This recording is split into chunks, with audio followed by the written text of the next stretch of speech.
Dancing in the Wings, performed by our kindergarten dancing stars. Ever since I was born and I could see, everywhere I looked, I saw dance.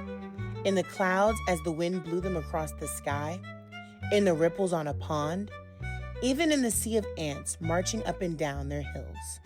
Dance was all around me. Dance was me.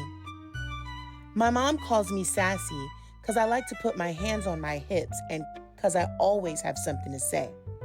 Well, if you had feet as big as mine, you'd understand why. You should join the swimming team since you got those long toes and don't need any fins, my older brother Huey teased. I shot right back. At least I don't have that big forehead looking like a street lamp. Mama said, stop all that bad talk. You act so ugly sometimes. Huey, your big head is a sign of intelligence. And Sassy, your big feet will make your legs look longer and prettier in your ballet shoes. My legs were longer, all right. So long that when I went to Tondu, point my toe at the bar, I tripped Miss Catherine, our teacher, who was coming down the line looking the other way.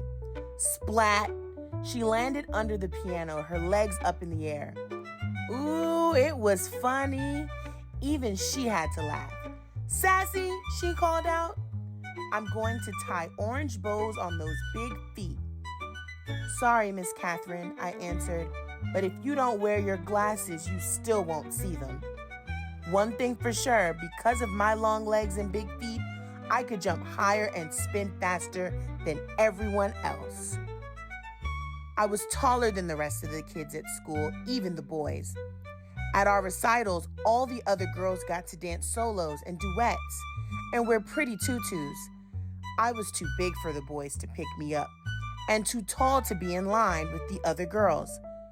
So I watched from backstage, dancing in the wings, hoping that if I just kept dancing and trying, it would be my turn to dance in the spotlight.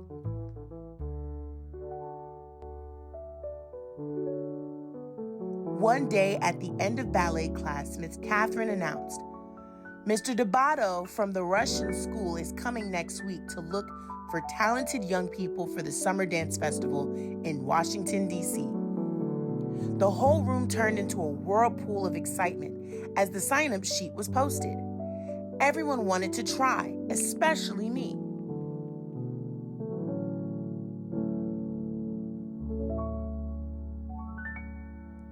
But as I wrote my name down, I heard two girls, Molly and Mona, giggle.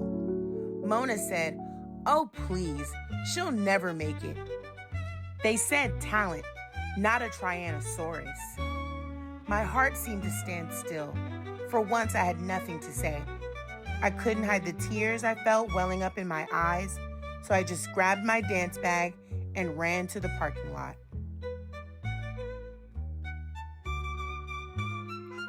I heard a familiar horn honk and turned to see my Uncle Red in his bright green pickup truck.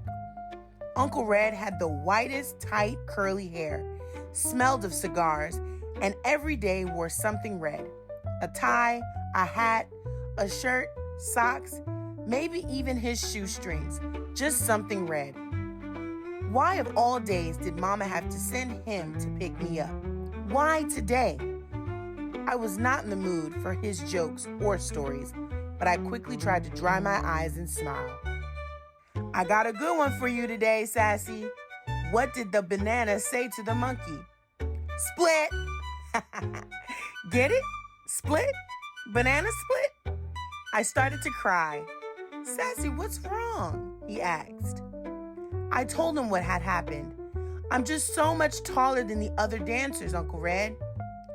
Sassy, he said, you gotta look at this as a gift.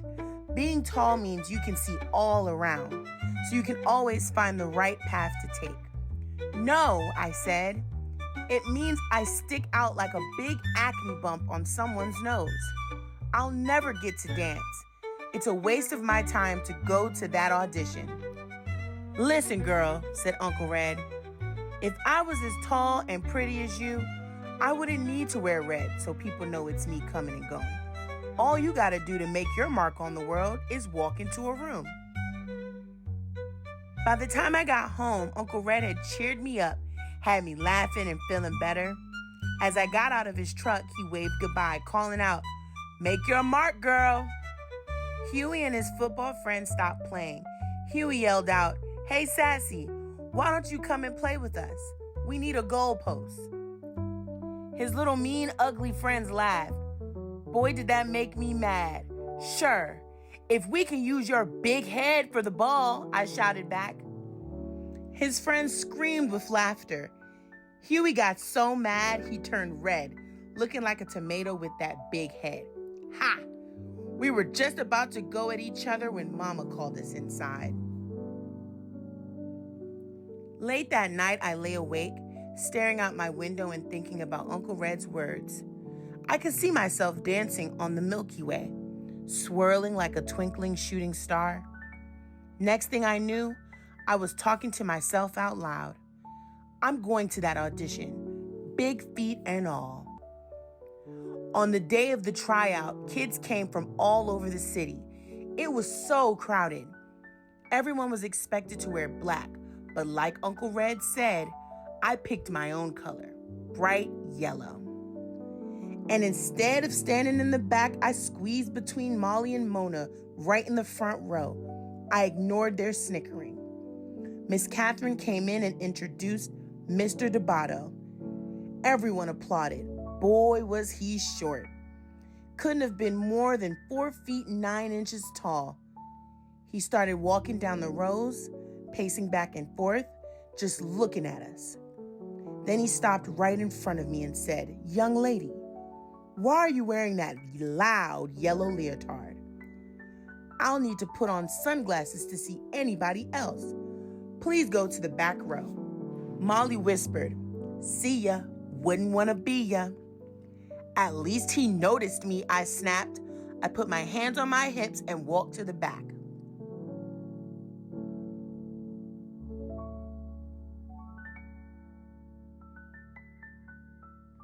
The first round of the audition was center floor exercises. Mr. Debato walked around, prodding and poking, making corrections. He stopped once and looked right at me but didn't say a thing. I held my breath as he dismissed almost half the kids after the first round, but not me. Next was the adagio, the slow section. I stood as close to Mona as I could get and whispered, "Your skinny, short legs are gonna look like chicken wings next to mine." "I'd rather look like a chicken than a turkey like you with that long neck," she answered. "Talk to the hand," I told her. I took my leg up so high it got stuck. Luckily, I could balance on my other big foot. So I just held it until Mr. Debato remarked, "Young lady, the exercise is finished." "Oh," I jumped out of position. "Show off," Molly grunted. "Gobble, gobble," Mona imitated a turkey. Then came the leaps across the floor. I took off like Jackie Joyner-Kersee in the long jump at the Olympics. With one leap, I sailed in the air past all the other girls. Molly and Mona watched, looking pea green with envy.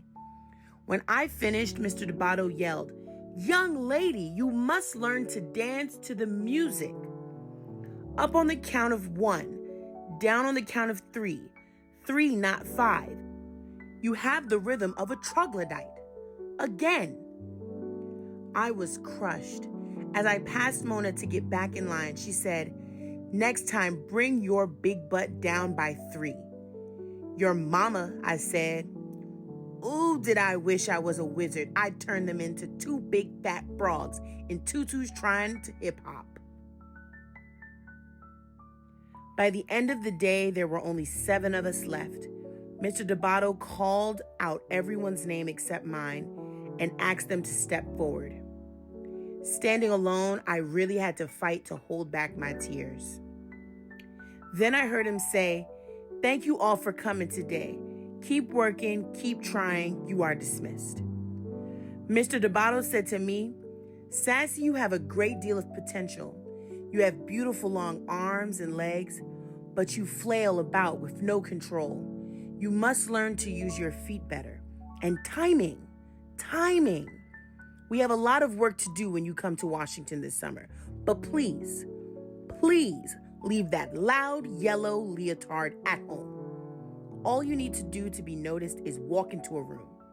Dismissed. He walked out. Jumping and shouting, I ran to the parking lot. I made it, Mama, I made it. Guess who was there to pick me up? Mama, Uncle Red, Huey, and half his football team piled in the back of the green truck on their way to a game. Everyone was so proud of me, even Huey. You go, Miss Bigfoot. Thank you, Mr. Big Head, I said.